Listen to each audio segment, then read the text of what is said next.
시작하도록 하시죠. 일단 ASML 아시는 분? 그래도 많이 아시네. 다 반도체 관련 전공자들인가요? 물리나 재료 아니면 광학, 피직스 맞아요? 네. 그래서 저희는 이제 반도체를 공부를 하신 분들은 이름은 들어봤을 거예요. ASML이라고. 저희는 이제 반도체 공정 중에 리소만 해요. 그래서 저희가 홀리스틱 리소그래피라고 해가지고 토탈 솔루션을 제공하거든요. 그래서 리소그래피의 토탈 솔루션 앞에 시뮬레이션, 이미징, 그리고 검사기, 계측기까지 해가지고 전반적인 우리가 리소그래피의 퀄리티를 높이는 작업들을 하고 있어요. 그래서 그 내용들을 지금부터 시작할게요. 그래서 저희는 이제 말씀드렸다시피 반도체 공정 중에 리소만 하고 있고 가장 중요한 공정이 포토 공정이에요. 왜냐하면 마지막 결과물을 내는 사진기이기 때문에 그렇기 때문에 가장 중요하고 그리고 저희 칩 메이커가 저희 커스터머이고요. 한국에는 SK하이닉스 그리고 삼성전자, 동부반도체, 페어차일드 이 정도가 커스터머일 것 같아요. 근데 삼성전자하고 SK하이닉스가 거의 90% 정도 비중을 하고 있고요. 그리고 지금 전 세계에 16,500명이 근무를 하고 있고 작년 기준 매출으로는 한 8조 정도 했어요. 그래서 지금 올해는 저희가 예측건데 이따 장표로 보여드릴 건데 한 10조 정도 예상이 됩니다. 그래서 ASML은 필립스라는 회사에서 스핀오프 했어요. 그래서 그 필립스에서 ASM으로 분사를 했고 ASM에서 저희는 리소만 하잖아요. 그래서 L을 붙여서 ASML이 나온 거예요. 지금은 전혀 관련이 없는 회사입니다. 그래서 최초의 필립스에서 분사했을 때 31명으로 시작했어요. 그래서 이게 최초의 이제 리소 장비이고 그리고 아주 조그만한 컨테이너에서 비즈니스를 시작했습니다. 지금은 16,500명이 지금 근무를 하고 있고요. 여기 보시면 US 사이드에 3,600명 그리고 유럽이 생산 라인이랑 같이 있거든요. 그래서 9,400명 정도가 근무하고 있어요. 그리고 아시아 쪽은 2,900명이 근무를 하고 있는데 한국이 1,000명 정도? 생각보다 마켓이 크죠. 우리나라가 전체 매출에서 몇 프로 정도 ASML에 담당을 하고 있을까요? 한번 찍어보세요. 50%? 또? 80%? 우리가 30% 하고 있어요. 기대에 못 미쳐서 보통 10% 막 이러는데 서강대분들이 되게 크네, 사이즈가. 저희가 30%면 작지 않거든요. 그래서 SK하고 지금 삼성이 가장 큰 비즈니스인데 그쪽에서 30% 정도 마켓 쉐어를 하고 있어요. 그래서 10조로 한다면 3조 3천억 정도가 ASML 코리아에서 나오고 있다고 보시면 될 것 같아요. 아시겠죠? 네. 그래서 아주 중요한 나라이고 중요한 위치에 있어요. 저희가 지리학적으로도 봐도 앞으로 이제 중국 쪽의 비즈니스가 커지고 있잖아요. 엄청난 투자를 하고 있으면서. 근데 그쪽에는 이렇게 스킬업된 익스피리언스가 많은 엔지니어 분들이 많지는 않아요. ASML 내에서. 그렇기 때문에 한국의 엔지니어, 특히 리소그래피 엔지니어의 우수한 자원들을 활용할 수 있는 좋은 기회이기도 하고 반대로 여러분들도 여러분의 가치를 높일 수 있는 좋은 기회가 될 수도 있을 것 같아요. 중국의 성장이. 왜냐하면 리소를 할 수 있는 회사는 많지는 않아요. 특히 이제 EUV 단으로 가면서 ASML 엔지니어가 그러니까 리소에 대한 부분을 기술을 다뤄볼 수 있는 데는 ASML밖에 없거든요. 전 세계 ASML 코리아 혹은 ASML US 전체 포함해서라도 리소 엔지니어 분들은 많지 않고 그런 기술을 배울 수 있는 기회도 그렇게 많지는 않아요. 여러분들한테 좋은 기회가 될 거예요. 기술에 대해서는 이따 설명을 드릴게요. 저희 비전입니다. 비전은 제일 마지막에 써져 있어요. 퀄리티 오브 라이프. 저희 핸드폰을 몇 년에 한 번씩 바꿔요, 우리? 그죠? 왜 2년마다 한 번씩 바꿀까요? 약정. 그쵸? 약정이 왜 2년마다 나올까요? 2년 뒤에 뭐가 새로운 걸 나온다는 거 알기 때문에 2년 약정을 할 거 아니에요. 그죠? 이게 무어의 법칙과 관련 있어요. 무어의 법칙은 2년마다 집적도가 1.8배, 약 2배 정도 계속 늘어나는 거잖아요. 그래서 ASML이 무어의 법칙과 똑같습니다.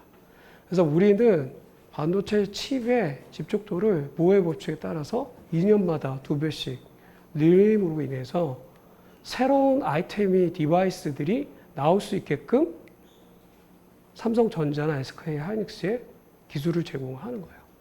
그렇기 때문에 2년마다 한 번씩 폰이 나오는 거예요. 이번에 그 노트 8이 나왔죠. 노트 8이 지금 10나노 기술이 적용된 칩이 들어가 있습니다. 그래서 여러분들이 약정이 2년이 그 2년인 거예요. 2년 뒤에는 집적도가 높아지면 여러분들이 지금 필요로 하는 기술을 더 담을 수 있겠죠. IoT나 아니면 클라우드를 더 늘린다거나, 그죠? 빅데이터를 활용할 수 있는 뭔가 나온다거나, 시리를 더 활용을 더 많이 할 수 있다거나, 그런 것들이 기술이 더 들어올 수 있는 룸을 만들어주는 거예요. 우리가 그릇을. 그래서 그렇기 때문에 우리가 비전이 퀄리티 오브 라이프라고 하는 거고요. 우리 미션은 그런 것들을 달성할 수 있게끔 얼마나 더 미세화된 패터닝 기술을 고객사에게 제공하느냐라는 게 우리 미션이에요. 그래서 어드밴스드 패터닝 테크놀로지 그리고 메소로지 소프트웨어 솔루션을 우리 커스터머한테 제공을 해서 우리가 고객사가 칩의 성능을 향상할 수 있게끔 기술을 제공하는 게 우리 미션입니다. 아시겠죠? 그래서 우리가 이제 무어의 법칙이 계속 얘기 나오는데 고든 무어는 인텔의 부회장인가요? 그랬을 거예요 아마. 처음에는 1년에 2배라는 걸로 나왔어요. 근데 기술이 발전하면서 최근엔 이제 2년마다 더블. 그러니까 이거는 매년 더블이라는 이제 1965년에 얘기했던 건데 그 다음에 이제 2년마다 집적도가 2배씩 늘어난다는 걸로 바뀌었고 그리고 이게 정설이 지금까지 되고 있어요. 그 내용을 볼까요?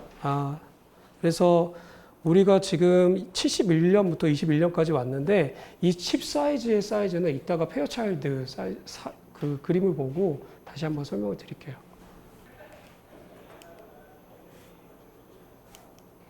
그래서 이거는 이제 아까 말씀드린 2년마다 제품이 나온다는 그런 사이클을 보여주는 내용인데요. 커스터머, 여러분들이 커스터머잖아요. 여러분들이 막 필요한 기술들을 이제 수요가 어떤 기술들이 필요할지를 조사를 해요. 그래서 그 조사된 내용들을 가지고 칩 디자인, 디바이스 디자인들, 디바이스가 먼저 디자인되고 그 디바이스에 맞는 디자인을 하게 돼요. 그러면 그 디자인에 맞는 반도체 기술이 제공이 돼야 되잖아요. 그 중에 ASML의 역할이 하이어 레졸루션을 제공을 해주는 거예요. 그래서 다 여러 가지 반도체 그 역할들이 있는데 ASML의 역할은 하이어 리졸루션을 기술을 제공함으로써 칩 머신에서 칩 디자인을 할 수 있게끔 해주고 그 디자인된 제품이 칩 메이커에서 찍어서 디바이스에 장착될 수 있게끔 하는 게 사이클이에요. 이게 보통 2년마다 한 번씩 업데이트 된다고 보시면 돼요. 아시겠죠?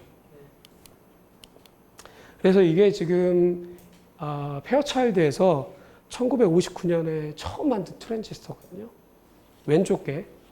오른쪽 게 2012년도 인텔에서 만든 거예요. 근데 왼쪽은 손톱만한 크기의 트랜지스터가 하나가 들어가 있어요. 근데 오른쪽에는 2012년 인텔 팹에서 찍은 거는 손톱만한 크기의 몇 개예요? 1 빌리언이요? 10억 개가 들어가 있는 거죠. 근데 몇 년을 걸렸어요? 한 53년 걸렸죠. 53년 만에 하나에서 15개까지 갔어요. 지금은 훨씬 더 좋겠죠. 그래서 아까 무어의 법칙의 사이즈를 뭐 장표로만 보면 이해하기가 어려운데 그림을 보면 되게 이해하기 쉬워요. 네. 예전에 그 IBM에서 컴퓨터 나왔던 거 생각해 보세요. 우리 플로피 디스크 썼을 때. 아세요? 아시는 분은 좀 나이가 있는 건데 아닌가? 그래서 검은색 이 사각 플로피 디스크 저도 썼었거든요.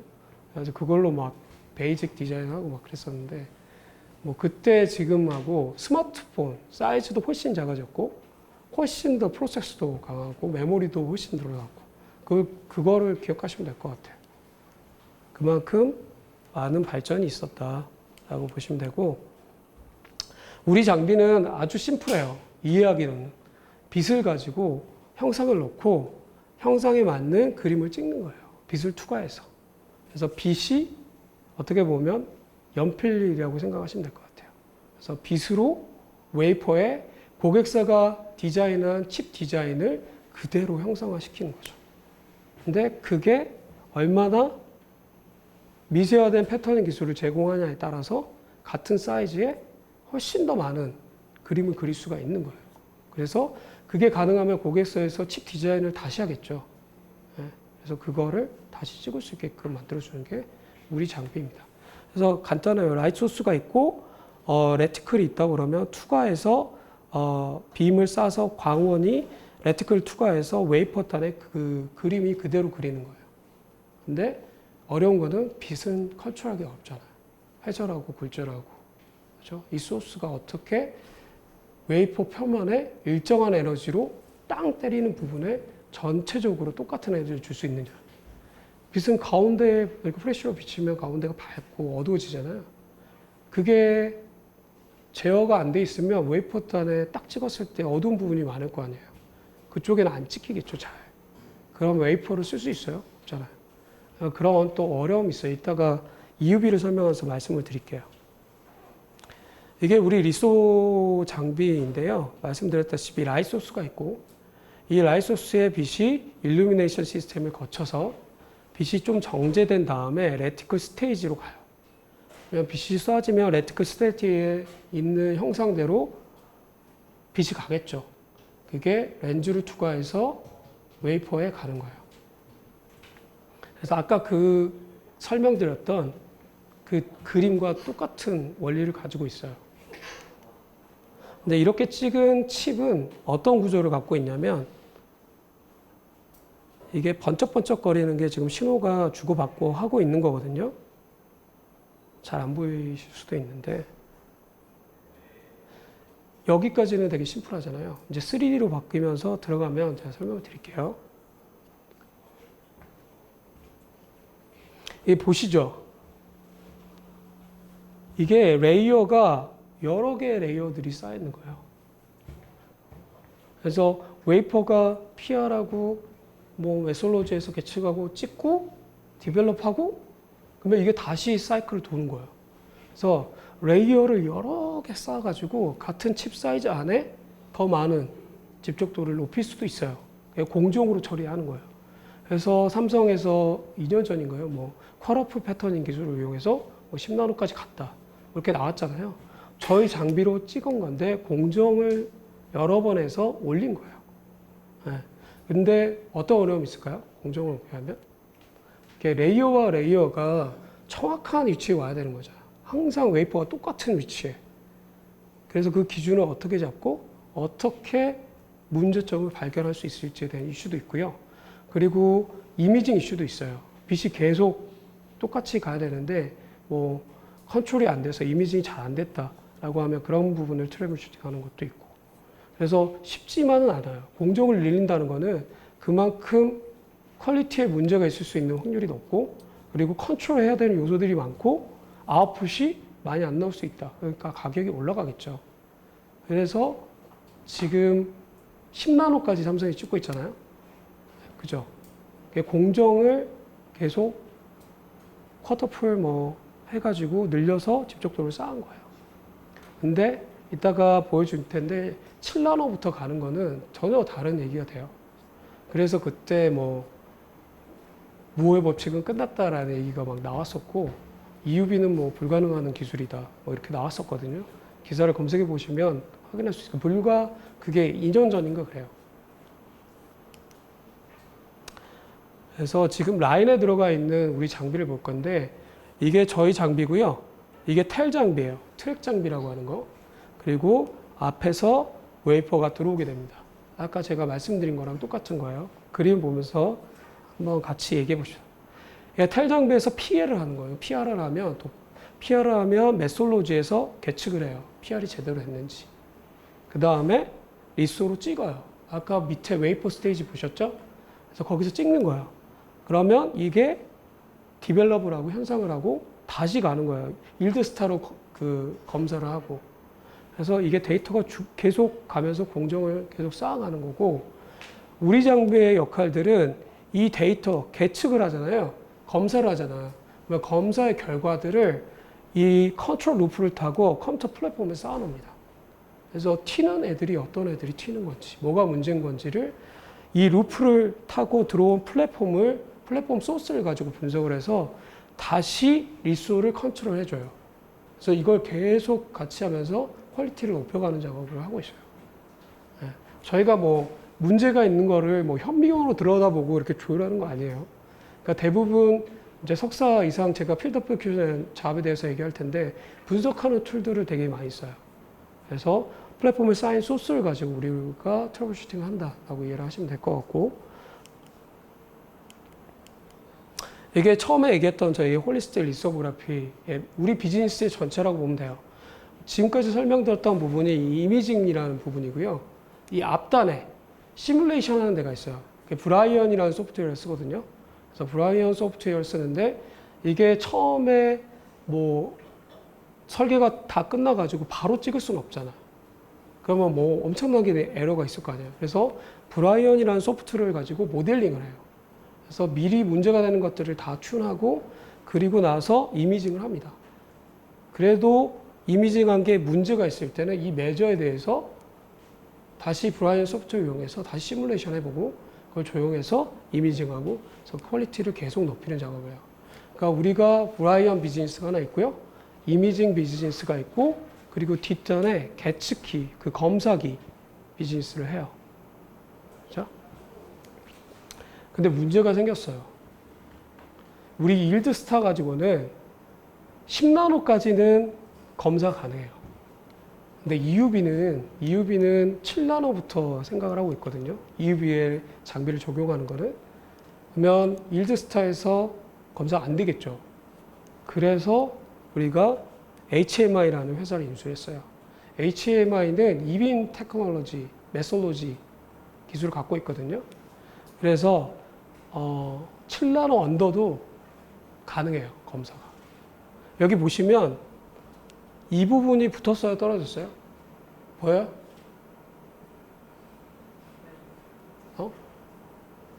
얘기 좀 해줘요. 얘기할 수 있잖아. 보이잖아. 안 붙었죠?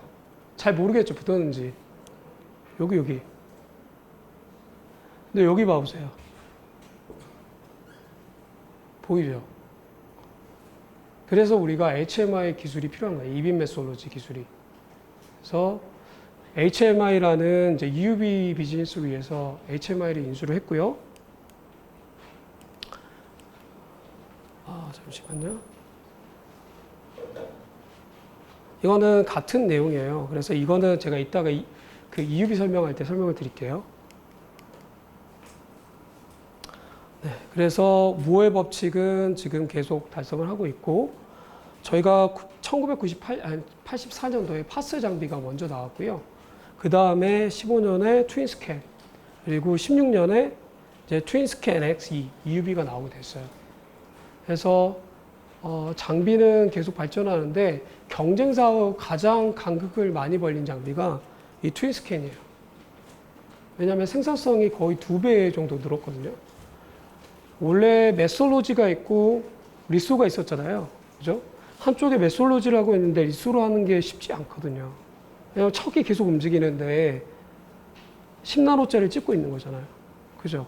거기에 진동이 있을 수 있고 열이 발생할 수도 있고 웨이퍼의 형태가 바뀔 수도 있고. 근데 그러니까 우리 경쟁사들은 그 부분을 해결을 하기가 어려웠어요. 그렇기 때문에 우리가 이게 생산성이 담보가 되면서 여기부터 경쟁사랑 간극을 벌렸고 EUV에서 확 차이를, 이제 기술적인 차이를 두게 돼요. 생산성을 보면 이제 1984년 파스 장비가 웨이버런스가 436이었고 그리고 레졸루션이 1200, 오버레이가 300일 때 웨이퍼 사이즈가 100이고 시간당 20개밖에 못 찍었어요. 근데 NXT, 그러니까 우리 트윈스캔 장비 가지고는 이제 193나노 웨이버렌스, 레졸루션이 38 언더로 갔고 오버레이가 1.2. 그리고 웨이퍼 사이즈가 300일 때 생산성이 시간당 275개를 찍었어요. 이게 생산성이 다른 경쟁사보다 훨씬 좋은 거거든요. 그리고 보시면 웨이버 렌스도 많이 떨어졌죠. 웨이버 렌스가 떨어지면 뭐가 좋아요? 그렇죠. 레졸루션이 좋아지겠죠. 분모값을 작게 해주는 거잖아. 그죠? 람다. 저는 경영학 전공으로 많이 주워들었어요. 뭐 깊게 물어보지 마. 알았죠? 그래서 람다 값을 줄이면 레졸루션이 올라가요. 그래서 193으로 갔고 EUV를 볼까요? EUV 웨이브런스가 어떻게 돼요? 확 줄었죠. 13.5나노. 솔직히 그 전에 153나노 그 웨이브런스를 갖고 있는 빛도 찾았어요. 근데 빛은 찾았는데 컨트롤할 수 있는 것들이 너무 어려웠어요. 그래서 이왕 가는 거 EUV로 가자. EUV가 익스트림 울트라 바이올렛이잖아. 그래서 극자외선으로 가자라고 해서 갔고 찾은 게 플라즈마고 플라즈마의 웨이브런스가 13.5나노인 거예요. 그래서 지금 EUV를 개발했다는 게 이 광원을 가지고 웨이퍼를 찍을 수 있는 기술을 확보했다라고 보시면 될 것 같아요. 그래서 생산성은 지금 시간당 125개를 찍고 있는데 이게 2016년 데이터예요. 근데 지금 현재는 이거보다는 2배 정도는 더 잘 나오고 있어요. 그래서 EUV가 코앞에 왔어요. 저희 비즈니스에서는. 그렇기 때문에 저희가 채용 인원을 좀 많이 뽑고 있고 이게 생산까지 가게 되면 더 많은 엔지니어들이 필요할 것 같아요. EUV가 혹시 가격 알고 계신 분? 한 대당 한번 찍어봅시다. 다 알고 있네. 제가 얘기했나요, 아까? 얘기했구나. 그러니까 한 대당 한 1,500억 정도 해요. 그러니까 그 전 LXT, 트윈스캔, 이머전 장비. 그러니까 원래 LXT가 드라이 장비가 있었고 이머전 장비가 있어요. 이제 드라이 장비는 렌즈를 이용했거든요. 근데 렌즈는 한계가 있잖아요. 늘리는데. 레졸루션을 낮추려면 렌즈를 계속 키워야 되는데 우리 머신에 들어갈 수 있는 렌즈 사이즈는 정해져 있잖아. 한계에 도달해서 우리가 이머전 장비로 갑니다. 그래서 렌즈 대신에 못 써요. 이머전에선 물을 써요. 물. 그래서 아까 웨이퍼의 리소그래피에 물을 두고 물을 렌즈를 이용해서 찍는 거예요. 그래서 거기에서도 우리가 그 굴절률을 훨씬 더 좋게 해서 더 집적도가 높은 기술을 제공할 수 있게끔 됐어요. 근데 지금은 EUV라는 게 도움이 된 거고요. 이 내용에 대해서는 한번 쭉 기억을 해 두시는 게 좋을 거예요. 인터뷰 볼 때. 이게 저희 그 EUV 장비고요. 여기 보시면 이제 라이트 소스라고 해가지고 이게 저희 그 아까 말씀드렸던 플라즈마예요. 이 뒷장에 있나? 네. 플라즈마인데 이 라이트 소스를 플라즈마를 내려면 주석이 1초에 5만 개가 막 떨어져요. 1초에 5만 개의 틴 드랍스 쭉 떨어져요. 그러면 CO2 레이저로 여기서 빵 때리는 거야. 근데 빵 때리면 안 맞잖아요. 그래서 먼저 위에서 한번 쏴요. 그래서 주석을 한번 맞춰서 약간 평평하게 만든 다음에 가운데에서 CO2 레이저로 한가운데를 빵 때립니다. 그러면 CO2 레이저가 주석을 빵 맞추면 플라즈마가 나오거든요. 플라즈마가 튈 거 아니에요. 이쁘게 안 나오잖아요. 그래서 뒤에 컬렉터가 있어요. 그래서 컬렉터가 빛을 모아줘서 다시 보내는 거예요. 네. 쉽지 않겠죠. 1초에 5만 개 떨어지는데 4만 개 맞춘다는 게. 그리고 플라즈마를 이용하기 때문에 이 안은 백큐 챔버를 써요. 플라즈마는 공기 중에 5cm 이상 못 갑니다. 그렇기 때문에 백큐 챔버를 쓰고 이 백큐 챔버에는 렌즈를 또 못 써요. 흡수율이 너무 좋아서. 그래서 미러 옵틱을 써요. 미러 옵틱이 스캐너 역할들을 해주는 거예요. 여러 번 튕겨서. 빛의 에너지를 딱 맞았을 때 전체적으로 같은 에너지를 갖게끔 해주는 거예요. 그래서 미러 옵틱 가지고 스캐너 역할을 하다 보니까 어떤 문제가 있을까요? 응? 빛이 계속 때리면서 가잖아. 여러 번. 처음에 가진 에너지가 웨이퍼까지 가는데 얼마나 많은 로스가 있을까요? 그죠? 그거에 대한 출력값을 높여줘야 되는 이슈도 있었고요. 여러 가지 방법이 있겠죠. 극단적으로는 미러를 몇 개 없애는 것도 있겠죠. 만약에 미러의 성능이 좋아진다면, 스캐너 역할을 충분히 할 수 있다면. 그렇죠? 그런 문제도 있어요. 그리고 미러를 계속 때리면 에너지가 가는 거잖아요. 미러는 에너지를 받으면 항상 우리가 설계했던 그 위치에 그대로 있어요. 각이 바뀌겠죠. 그것도 어떻게 컨트롤할 거냐. 백룸 챔버 안에서. 미세한 열이 발생했을 때. 그리고 주석이 빵 때렸을 때 파티클이 튈 거 아니에요. 그게 백룸 챔버에 들어오면 돼요?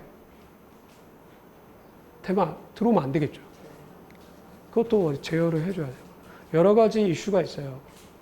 그래서 이런 것들을 우리가 다 저희가 어떻게 칼리브레이션을 각 스텝별로 했고, 그리고 지금 퍼포먼스가 좀 많이 올라와 있는 상태다라고 알고 계시면 돼요. 그러면 왜 EUV로 가야 되는지 간단하게만 설명을 드릴게요. 저희가 28나노를 찍을 때는 4번만 찍으면 돼요. 빵빵빵빵. 근데 20나노 찍으면 8번을 찍어야 돼요. 여기까지는 가능해요. 10나노 때는 11번에 해결을 했어. 그래서 여기까지는 왔어요. 11번 찍는 것까지. 근데 7나노를 가려면 어떻게 해요? 33번을 찍어야 돼요. 이거 공정 보시죠. 이렇게 33번을 찍으면 아까 그 오버레이나 이미징 이슈들이 가능할까요?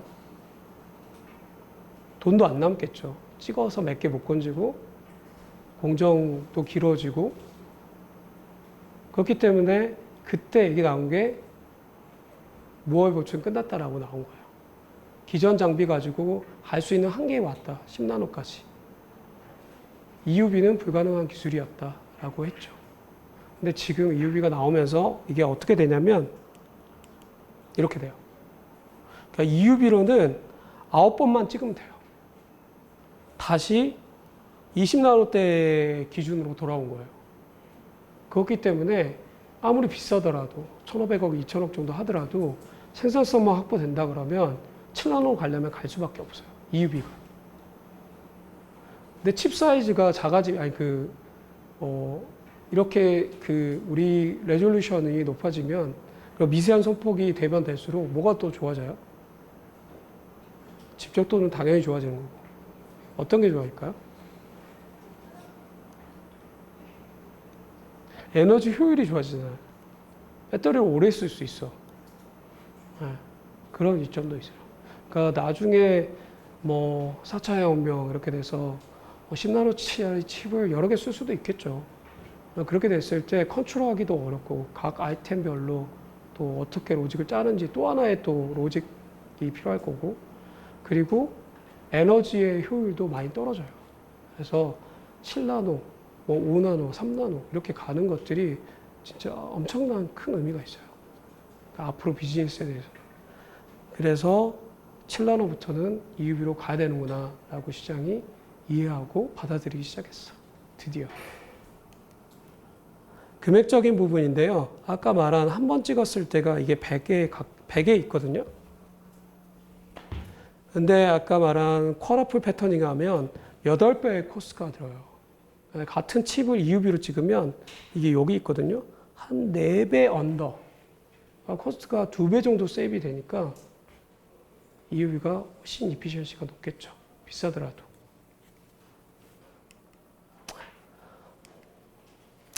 그리고 이거는 이제 올해 세일즈에 대한 거고요. 지금 4천 밀리언 유로라고 한다면 우리가 연말까지는 한 10조 정도 예상할 수 있을 것 같아요. 한국의 비즈니스가 올해가 아마 그러니까 피크의 시작이 될 것 같고 앞으로 3, 4년 정도까지는 호황을 예상을 해봅니다. 조심스럽게. 제 생각이에요. 그래서 ASML은 그러면 엔지니어들은 어떤 일을 하냐라는 부분에 대해서 설명을 드릴게요. ASML은 일단 R&D 센터는 없습니다. R&D 센터는 네덜란드 벨토벤에 있고요. ASML 코리아는 필드 애플리케이션 엔지니어, 테크니컬 서포트 엔지니어, 그리고 CS 이큐미터 엔지니어라고 해서 CS 엔지니어가 있어요. 근데 카테고리는 CS 서포트 엔지니어하고 테크니컬 서포트 엔지니어가 같이 있을 거예요. CS 엔지니어는 4개의 잡이 있어요. 장비가 아까 보셨죠? 날라오잖아요. 날라오면 인스톨하는 직무가 있어요. 그래서 인스톨하는 부서들은 파트별로 받아서 다 퀄리티 체크를 하고 어셈블 하는 거예요. 그냥 완제품이 날라오거나 그냥 어셈블 하면 안 되겠죠. 어디에 뭐가 문제 있는지 모를 거 아니에요. 그렇죠? 그렇기 때문에 인스톨 엔지니어가 필요하고, 그리고 리로케이션. 기존에 있던 장비들을 기형에 있던 트윈 스캔을 평택으로 옮기고 EUV를 기형에 심는다. 라고 하면 리로케이션 엔지니어가 옮겨놓고 EUV 인스톨 팀이 붙어서 EUV를 인스톨하는 거예요. 업그레이드는 장비가 업그레이드되면 업그레이드 해주는. 스냅 1, 2, 3, 4까지 있고, 그거는 항상 다음 기술이 나오게 되면 계속 장비를 얻기를 해요. 그래서 그거를 세일즈에서 프로핏을 만드는 비즈니스가 있고요. 그리고 이거를 저희가 이제 필드 팩토리 CS 엔지니어 잡이라고 해요. 그리고 여러분들이 제일 많이 하는 커스터머 서포트 엔지니어, 팹에서 일하는 12시간 막교대로 하고요. 주 4일하고 3일 쉬어요. 왜냐면 힘드니까. 4일하고 3일 쉬면 좋을 것 같죠? 좋은 것도 있어요. 처음에는 행복하지. 근데 자기 제어 능력이 좀 부족하면 정말 힘들 수 있어요. 여러분들 낮에 자야 된다고 생각해봐. 내가 밤 8시에 출근해가지고 아침 8시에 퇴근했어요. 퇴근했는데 해는 떠 있고 집에 가서 잠은 안 와.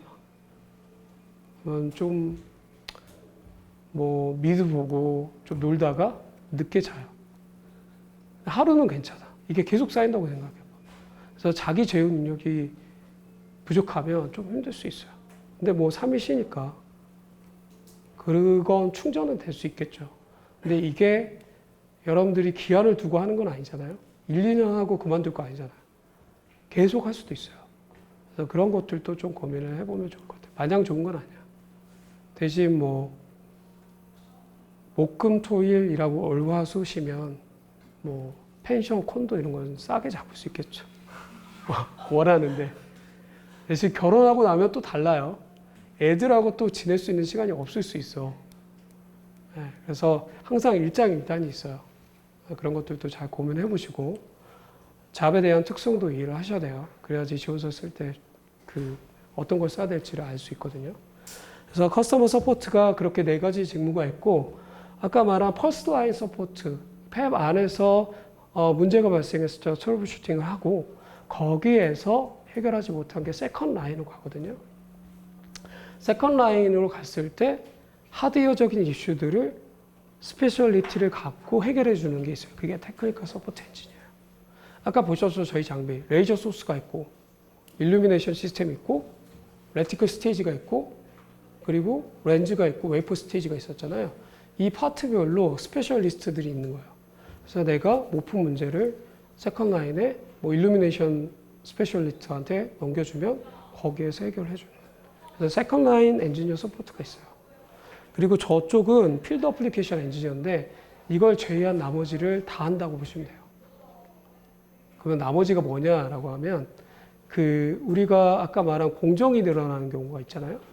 공정이 늘어났을 때 오버레이나 이미징 이슈가 있는 것들, 그런 것들을 트러블 슈팅을 하는 거고, 공정이 늘어나면서 그거 말고도 전체적으로 우리 리소에 대한 역할에 대한 문제가 있을 수도 있잖아요.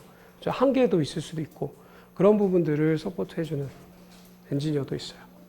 그리고 세컨드 라인에서 그 문제가 접수가 됐을 때 FAC라고 해가지고 그 문제를 제일 먼저 받아서 이게 어떤 문제에 가까운지 판단해서 넘겨주는 엔지니어도 있어요. 그래서 아까 말씀드린 테크니컬 서포트 엔지니어, CS 엔지니어를 제외한 나머지는 다 필드 애플리케이션 엔지니어라고 보면 돼요.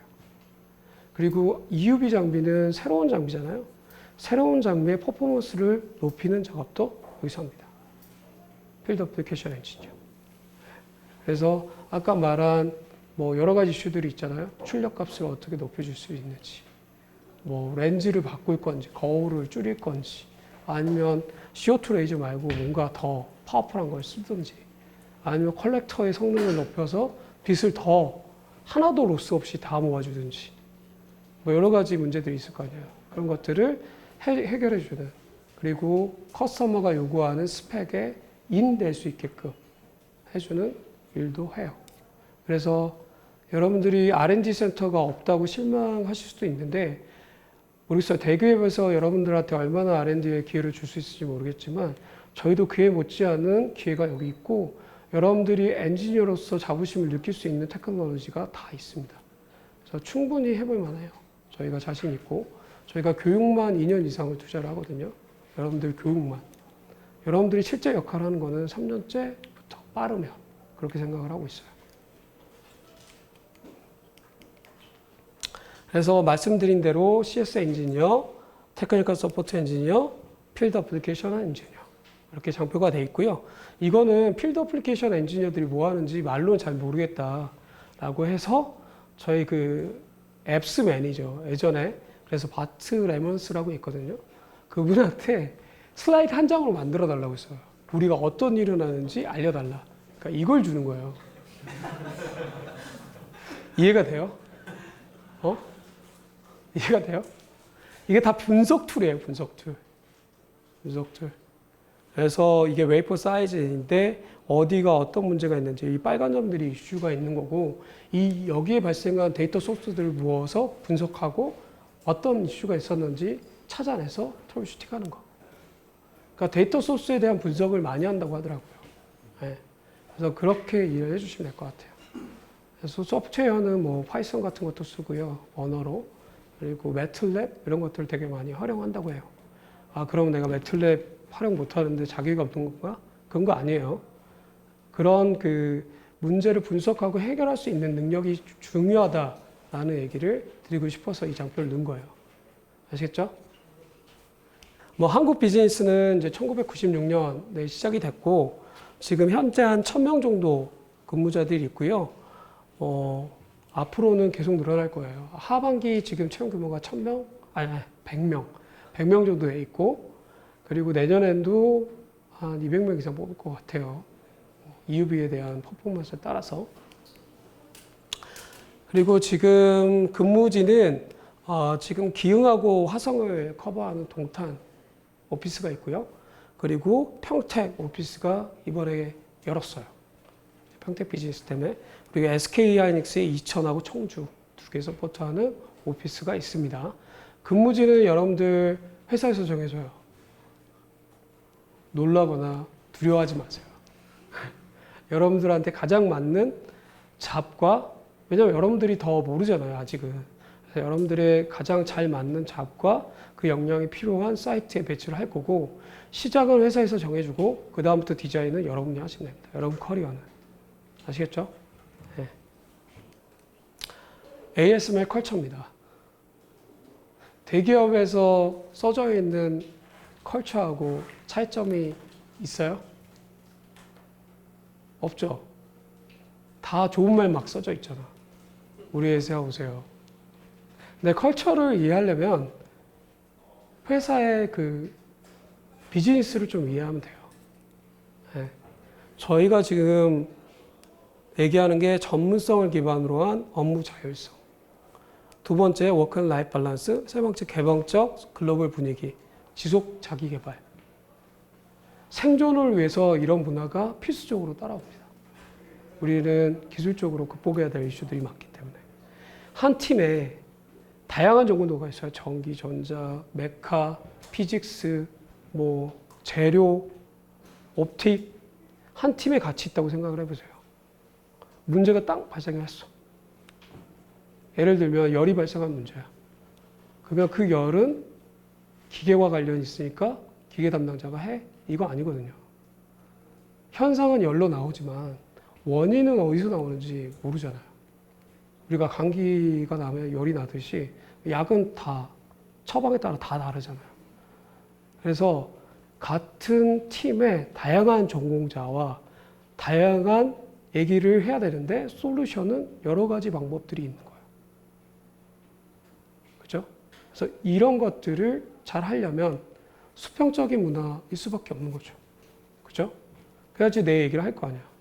내 위에 부장님이 있는데 내가 얘기를 해도 되나? 이렇게 주저하는 분위기면 얘기할 수 없잖아요.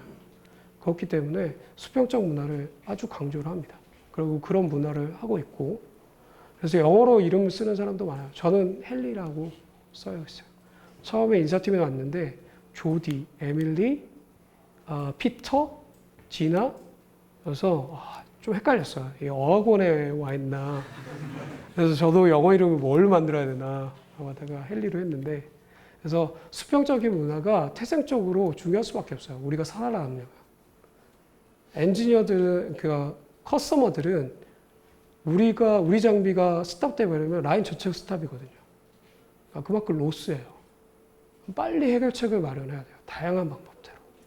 그 의견들을 교환할 수 있어야 되고, 그리고 그러려면 자기가 충분히 개발할 수 있는 시간이 있어야 되고, 그렇기 위해서는 워크앤라이프 밸런스도 중요하고, 그리고 우리 회사 들어오면 공부를 엄청나게 많이 해야 되거든요. 여러분 선배 엔지니어도 와 있는데 한번 이따가 여쭤봐도 돼요. 그래서 스스로 공부를 할 수 있어야 돼요. 이거 하라고 시키지 않아요. 근데 내가 커스터머보다 많이 알아야 되잖아. 커스터머 포토그래피 공정 엔지니어가 20년 근무한 사람도 있어요. 그 사람을 내가 논리로, 지식으로 이길 수 있어야 돼요. 훨씬 그걸 위해서 여러분들한테 교육 투자도 많이 하고 있고. 그래서 스스로 공부할 수 있는 자기 능력 개발도 정말 중요합니다. 똑같아요. 대기업에 있는 베너핏하고 별반 차이가 없어요. 근데 우리가 보면 ASML은 어떤 강점이 있나요? 라고 물어보면 우리는 원할 때 쓸 수 있다. 그냥 그립의 떡이 아니라 여러분들이 원하면 쓸 수 있다. 그러니까 뭐 팀마다 틀리겠지만 저희는 그렇거든요. 인사팀은. 그러니까 오늘 뭐 되게 날이 좋아요. 출근길에. 날이 좋아서, 기분이 좋아서. 그래서 저희는 그냥 카톡으로 승인 받고 휴가를 가름을 해요. 그냥 휴가 갔다 와서 이제 올리면 돼요. 그러니까 뭐 다른 데도 그렇거든요. 그리고 지금 탄력적 근무에도 좀 검토를 하고 있고, 그래서 여러분들이 원할 때 원하는 우리가 설계되어 있는 베네핏 프로그램들을 아무 때나 쓸 수 있다. 여자들 육아휴직 지금 100% 다 사용하고 있고요. 전혀 그거에 대한 부담도 없습니다. 그래서 그런 부분이 가장 큰 차이점일 수 있을 것 같아요. 모르겠어요. 대기업들은 지금 충분히 그렇게 할 수 있다고 한다면 그거는 뭐 제가 착각한 걸 수도 있는데 우리의 장점은 이거라고 생각을 합니다. 저희 이제 리크루팅 프로세스인데요. 다음 주 일요일까지 서류 접수를 받아요. 그래서 다음 주 일요일까지 접수 받고 서류 평가를 하고요. 9월 말쯤에 합격자들은 영어 테스트가 있을 거예요. 영어 테스트는 아마 이게 디자인이 끝나게 되면 시스템에서 여러분이 원하는 날, 원하는 시간을 지정하게 돼 있고 그 시간에 맞춰서 전화 갑니다. 그래서 5분에서 10분 정도 여러분들 테스트를 하고 테스트 결과가 녹취본과 함께 인사팀에 전해져요. 저희가 다시 한번 검수를 하고 합격자를 선정하게 됩니다. 영어는 점수 기준은 거기 써져 있는데 토익 750점, 오픽 IM2 혹은 그에 준하는 영어 성적이면 돼요. 점수가 높다고 가산점이나 이런 건 없어요. 실제로 영어 테스트, 전화 영어 테스트가 중요해요. 그래서 여기에서 통과하게 되면 1차 면접이 있고요. 2차 면접이 있습니다. 1차 면접은 석사 이상이신 분. 석사 이상이신 분들이 필드 어플리케이션 엔지니어나 테크니컬 서포트 엔지니어로 지원하시게 되면 면접 방법은 좀 달라요. CS 엔지니어 분들은 뭐 4명의 면접관, 2명의 인터뷰이에서 면접을 1시간 정도 보는데 필드 어플리케이션 엔지니어, 테크니컬 서포트 엔지니어는 저희가 케이스 스터디 하는 방식으로 바꿨어요. 챌린지 데이라고 하는데 우리가 실제 발생할 수 있는 일에 대한 부분들을 케이스 스터디로 뽑았어요. 그래서 케이스 스터디에 대해서 여러분들한테 프레젠테이션으로 충분히 설명을 드릴 거고 그 충분히 설명한 내용을 듣고 5명이 한 그룹이거든요. 5명의 같은 팀원들과 어떻게 아웃풋을 내놓을지 솔루션을 제공해 주시면 돼요. 그리고 그 그룹은 다 다른 학교, 다 다른 전공, 지금 우리 근무한 경우가 똑같이. 그리고 박사는 최소한 1명만, 최대 1명만 어사인해서 운영할 겁니다. 그래서 8시간 동안 저희가 하고요. 그게 다 끝나고 나면 프레젠테이션 하게 돼요. 그래서 프레젠테이션 때 분리해서 그룹별로 프레젠테이션 발표하고 Q&A하고 평가를 합니다. 그러니까 8시간 동안 평가를 받는다고 보면 돼요. 근데 여러분들이 그 몰입하다 보면 이게 평가인지 뭔지 잘 몰라요. 되게 재밌다고 여기 피드백 많이 들었거든요. 그래서 적극적으로 참여해 주셔도 훨씬 좋을 것 같아요. 그래서 1차 인터뷰가 좀 다르고요. 그리고 1차 인터뷰가 끝나면 2차 임무 면접이 있습니다. 뭐 임무 면접이라고 해서 인성만 보겠지 아니에요. 1차 때 리뷰한 내용들 중에 확인이 안 된 테크니컬적인 부분이거나 아니면 인성적인 부분이거나 이런 것들이 노트가 돼서 2차로 넘어가거든요. 그 부분을 집중적으로 확인을 해 주실 거예요. 그러니까 똑같은 스코업 안에서 본다라고 보면 돼요. 아시겠죠? 네. 오케이. 그래서 접수 방법은 지금 사람인 자코리아 그리고 저희 홈페이지에 포지션이 오픈되어 있거든요. 거기에서 지원하시면 되고요. 그리고 제출 서류는 반드시 필요한 게 이력서, 자기소개서, 국문, 이력서, 자기소개서, 영문, 그리고 영어 성적 증명서, 그리고 성적 증명서. 이렇게만 있으면 돼요. 아시겠죠? 그리고 용량은 가급적이면 줄여주시면 좋을 것 같아요. 워드 파일이나 이런 걸로. 이거를 또 잘해주신다고 PDF 파일로 전체를 한 파일로 하시는 경우가 있어요. 뭐 10메가 정도 오버되게 되면 저희가 여는데 너무 많은 시간이 오래 걸리거든요. 그래서 한 2분 정도 걸리면 되게 힘들어요. 그래서 클릭을 막 하고 싶고 막 계속 돌고 있는데 또 컴퓨터가 또 뻥나거든요. 그래서 가급적이면 용량을 줄여주면 좋을 것 같아요. 예전에 어떤 분이 있었냐면 5메가짜리 그 사진 파일을 업로드 해 주셨더라고요. 이거 정말 대단한 게 있나 보다 해서 클릭을 했죠. 1분이 기다렸는데 안 열리는 거야. 1분 내가 진짜 시간을 쟀어. 1분 20초 정도 되니까 위에서부터 화면이 열리기 시작하는 거야. 사진이. 근데 얼굴 사진이 거의 스크린에 거의 전부였어. 그러니까 머리카락부터 보이는 거예요. 위에서부터. 그래서 쭉 내려가는데 2분의 1 정도 되니까 너무 허탈해졌어요. 그게 뭐였는지 아세요? 운전면허증. 운전면허증이 열리기 시작하는데 이게 용량이 너무 커가지고 너무 오래 걸리더라고요. 그러니까 필수 서류가 아니면 또 굳이 내실 필요 없어요. 한자 자격증 이런 거 뭐 가산점 없거든요. 그래서 필수 서류만 내주시면 되고 우리 그 혹시 정기 기사나 이런 것들은 저희가 인정이 되거든요. 뭐 가점이 있는 건 아니지만 그쪽에 난리지가 있다라고 판단하기 때문에 그런 자격증 같은 경우에는 첨부하셔도 될 것 같아요. 아시겠죠? 자, 이제부터 여러분들과 저와 한번 간극을 줄일 수 있는 얘기를 시작을 해봅시다. 어떤 질문도 괜찮아요. 우리는 되게 스피커 문화 좋아하거든요. 얘기하는 문화. 커뮤니케이션. I can understand speak up. Yeah. Sorry, Yeah. I cannot speak Korean. Yes, because it's most important value in ASMR Korea. So please show your abilities. Speak up. Start. 해주세요. 아무거나 커뮤니케이션 해봅시다. 처음에 CS 엔지니어로 들어갔다가 나중에 테크니컬 TS나 아니면은 필드 애플리케이션 쪽으로도 네. 설정할 수 있나요? 네네. Why not?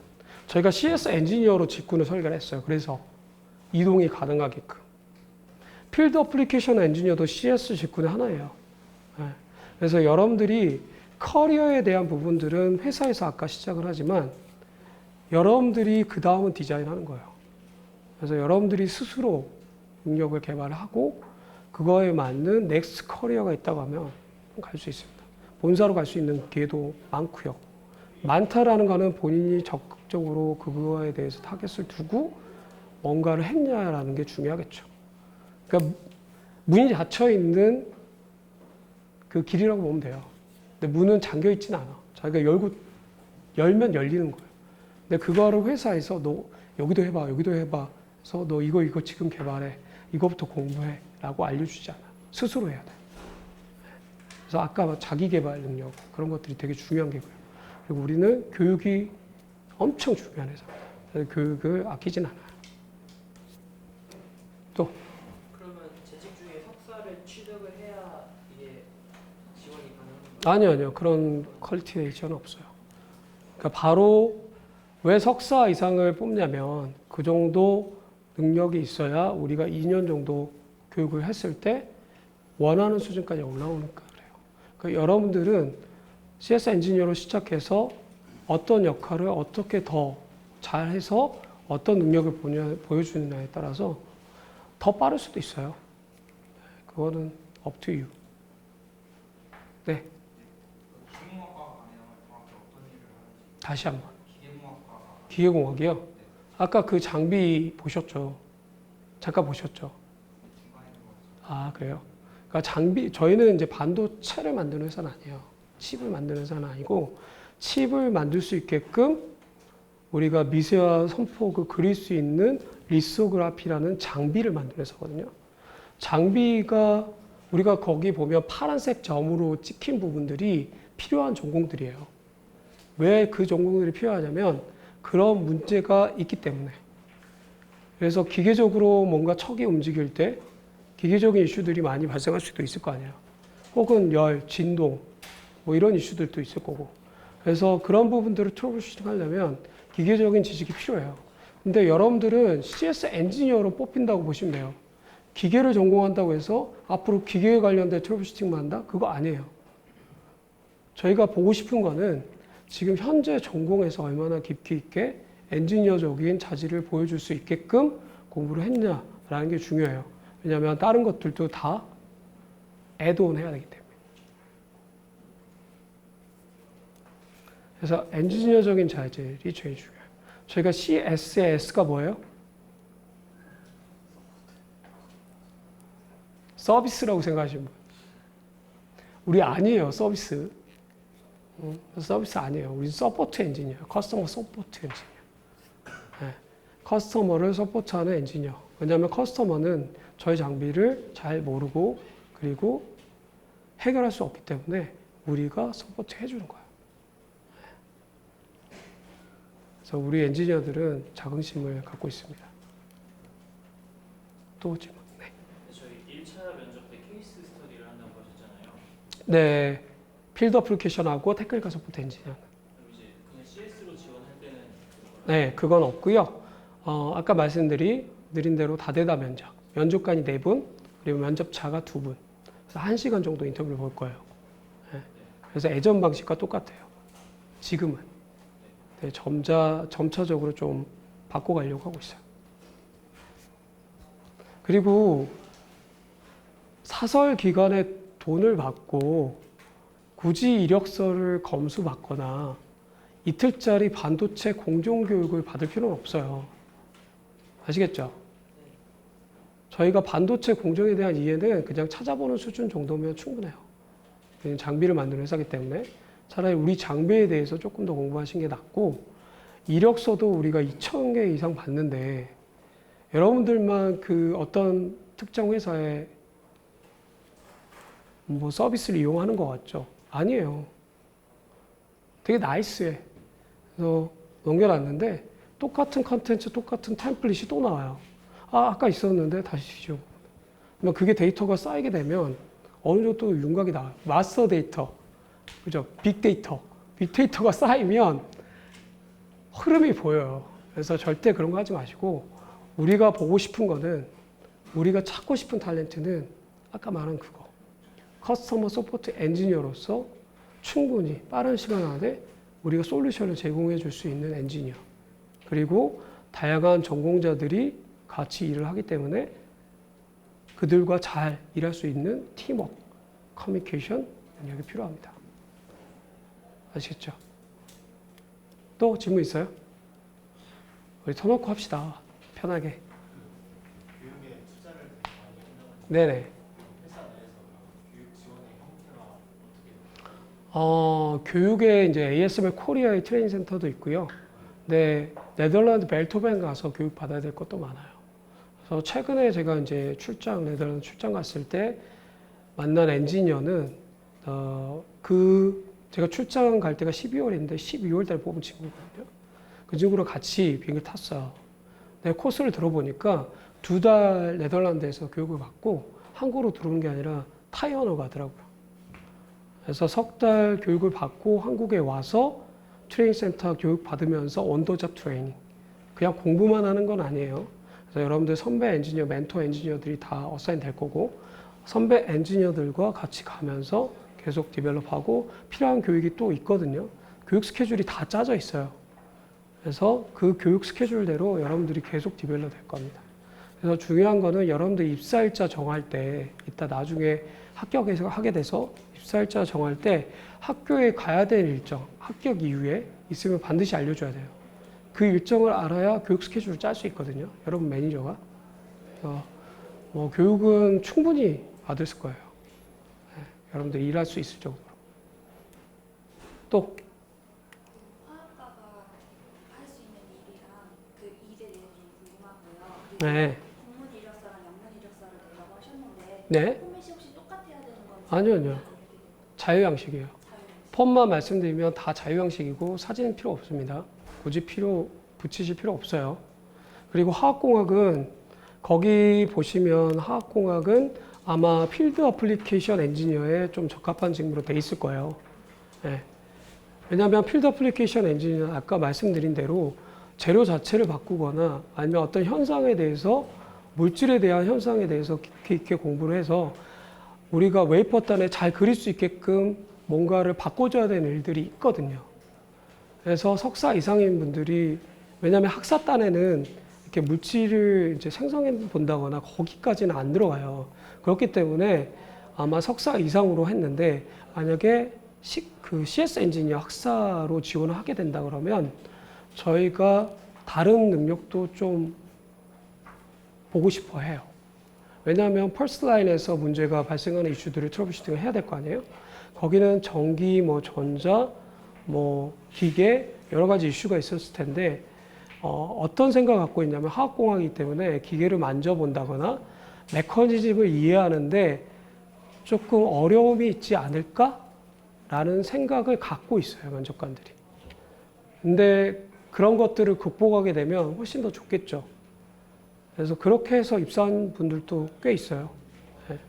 예를 들면 뭔가 프로젝트에 참여해서 핸드온 잡들을 해봤다거나 그리고 그거에 대해서 좀 깊이 있게 공부하기 위해서 뭔가를 따로 했다거나 그런 것들이 이해가 될 수도 있는 거죠.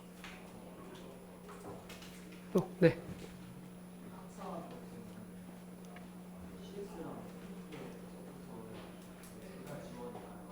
다시 한번.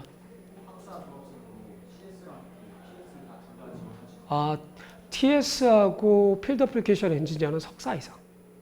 네. 그리고 CS 엔지니어는 학사 이상. 그래서 석사는 CS 엔지니어도 지원할 수 있습니다. 또 궁금한 거, 실질적인 거 없어요? 이력서를 제출하는데 약간 생소한데 어떤 정보가 들어가면 좋을지. 어떤 회사를 지원하실 때도 마찬가지예요. 그러니까 회사가 어떤 탤런트를 찾고 있을까라는 거는 다 하잖아요. 여러분 다 고민하잖아. 근데 그게 정보를 얻는 수준이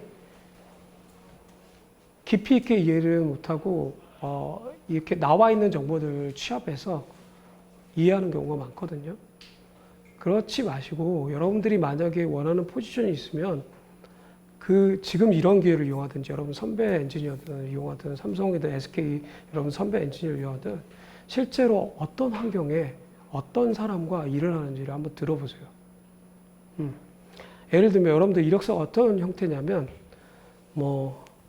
여러분들의 뭐 성장 과정이 좀 적혀 있는 란이 있고, 뭐 두 번째가 뭐 자기의 밸류들을 써져 있는데, 밸류에는 이제 엔지니어적인 것과 뭐 여러분들의 소양들이 있겠죠. 팀워크, 커뮤니케이션 막 이런 게 써져 있어요.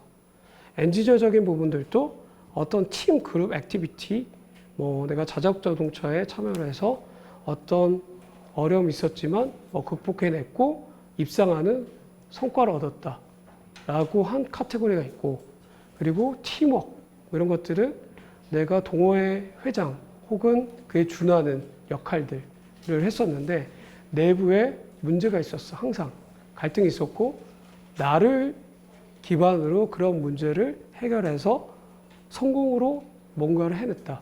세 번째, 글로벌 역량하는 뭐 교환학생으로 가서 뭐 한국 알리기 문화를 선도해서 뭐 글로벌 역량을 키울 수 있었다라는 것들이 보통 일반적인 이력서거든요. 여기에서 어떤 밸류를 가질 수 있을까요? 여러분들이 채용 담당자라면.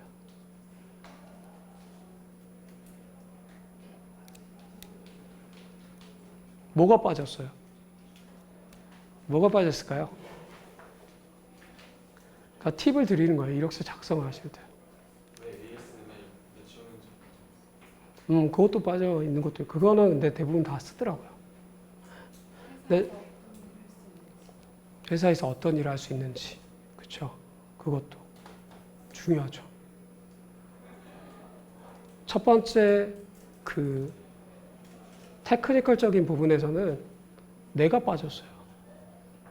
내가 팀의 어떤 롤을 맡았는지, 그리고 그 롤을 통해서 뭘 배웠는지, 내가 할 때 어떤 문제가 있었고 그 문제를 해결하기 위해서 뭘 뒤져봤으며 그 다음에 그걸 적용했을 때 어떤 문제도 있더라. 그리고 그걸 통해서 뭘 배웠는지가 빠진 거예요. 팀의 퍼포먼스지 나의 퍼포먼스는 아니잖아. 우리가 듣고 싶은 거는 엔지니어적인 자질이 여러분들이 있는지를 여러분 전공을 공부했을 때든 아니든 어떤 데든 그런 것들이 뭐였는지가 궁금한 거예요.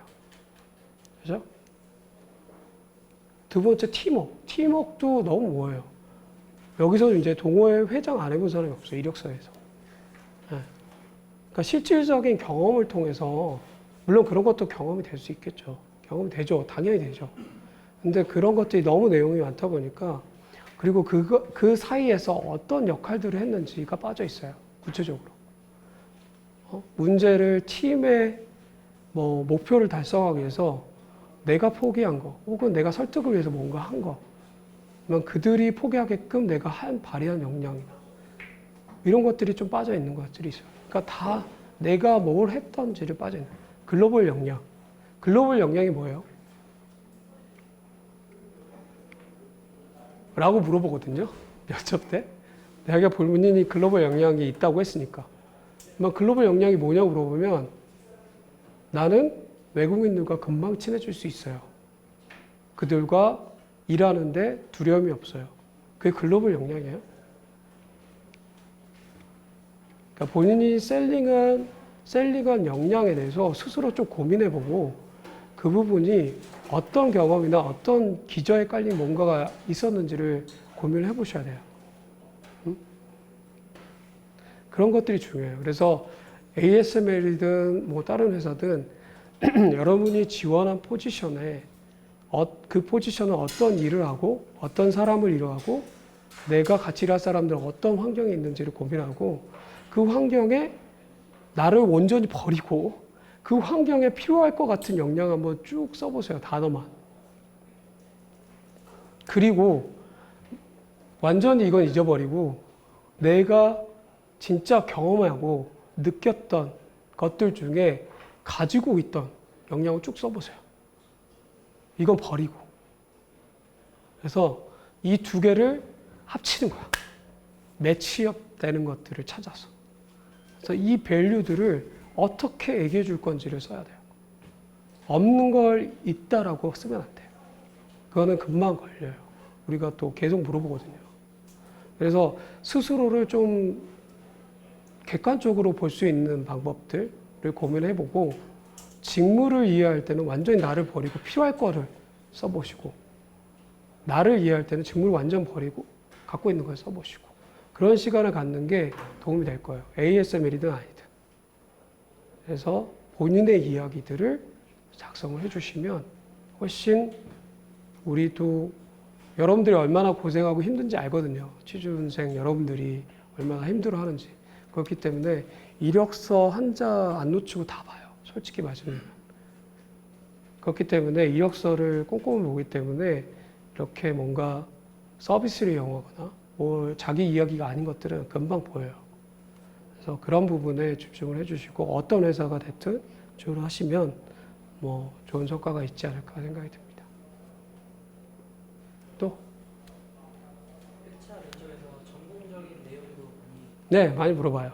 이론적인 이론적인 것보다는 실제로 그 이론을 이해하고 있나라는 질문을 많이 해요. 그러니까 이거 아세요? 이거 뭐 공식을 설명해 보세요? 이런 질문은 아니고요. 뭐 그거를 응용해서 답변할 수 있는 질문들, 네, 그런 질문들을 많이 하죠. 그러면 다들 지원자가 전공이 다 다를 텐데 그거에 맞게끔 네, 맞습니다. 왜냐면 여러분들 면접관들도 다양한 전공자들이 있고, 네, 다 공부하고 와요. 되게 재밌어요. 그래서 우리 GPTW, 제가 피플 매니저 하고 있는데 GPTW가 Great Place to Work거든요. 그래서 여러분들 팀마다 GPTW 담당자들이 있어서 연간 행사를 리딩합니다.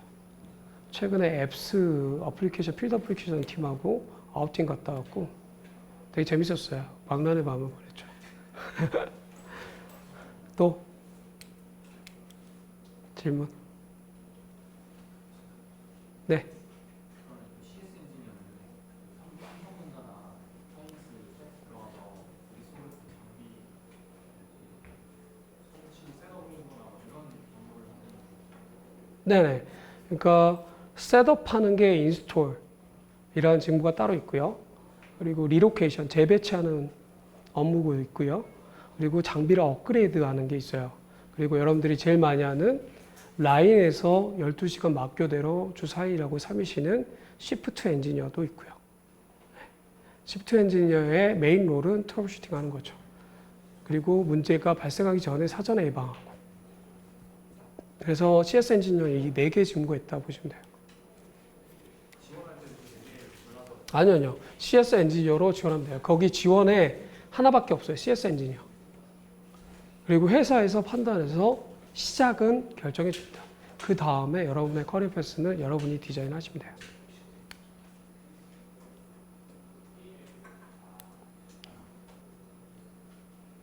다 됐나요? 질문이? 저를 적극적으로 이용하세요. 네. 평균 급여는 어느 정도? 평균 급여는 신입은 3,300. 베이스만 얘기하는 거예요. 기타 수당들이 좀 많아요. 베이스 신입 3,300, 석사가 3,500, 박사가 케이퍼빌리티에 좀 다른데 4,000 중후반. 이라고 보시면 돼요. 토탈 샐러리는 아마 뭐 자료가 많이 나와 있을 거예요. 그거 참조하시면 되고. 네. CS 엔지니어 같은 경우는 이교대 근무라고 하셨잖아요. 네네. 주로 직무가 그러면 그 이교대 근무 강도가 어느 정도? 12시간만 하면 돼요. 왜냐면 12시간 하고 30분. 30분은 인수인계. 왜냐면 내가 12시간 있었는데 넥스트 근무자가 오는데 내가 있을 필요가 없잖아요. 칼같이 지켜진다고 보면 됩니다. 그래서 12시간 일하고 저도 좀 환상을 가졌어. 그럼 일해보고 싶다. 12시간씩 4일하고 3일 쉬고 싶다. 근데 뭐 저희 인사는 그럴 계획이 없어서 12시간씩 4일 일해보겠다. HR에서 좀 안 맞더라고요.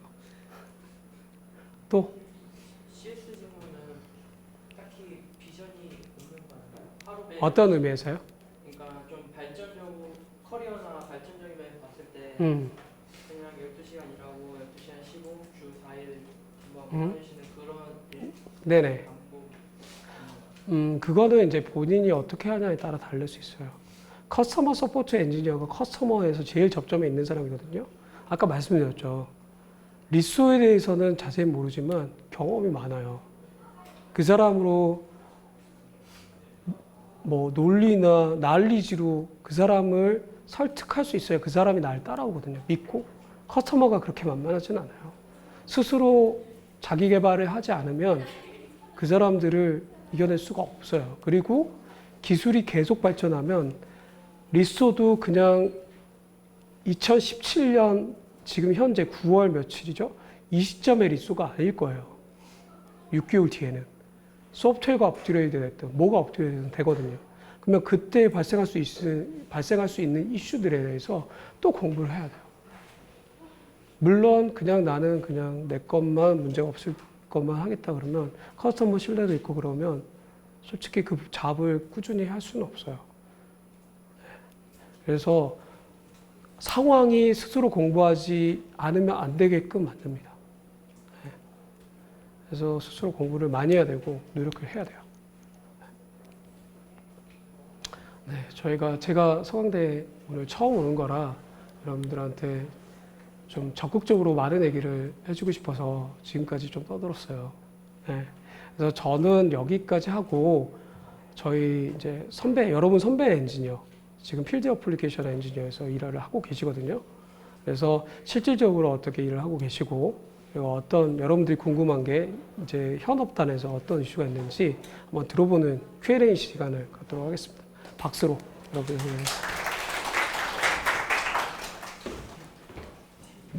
네, 안녕하세요. 저는 서강대학교 물리학과를 졸업한 정상훈이라고 합니다. 지금 일하고 있는 데는 아까 그 필드 어플리케이션에 일하고 있는데 그 안에서 셀프적으로 일드스타를 전공하는데요. 그 7나노 이하에서 검사를 못한다는 그 일드스타에서 일하고 있어요. 근데 사실은 제지 못하는 건 아니고요. 다른 거죠. 아까 그 HMI 그거 저기랑 다른 걸 재는 거예요. 그래가지고 저희가 앞으로 할 일이 없는 건 아니고요. 사실 저희 쪽에서 하는 일은 그 계측 장비를 가지고 그 레이어를 측정할 수 있게 해주는 그 작업을 해요.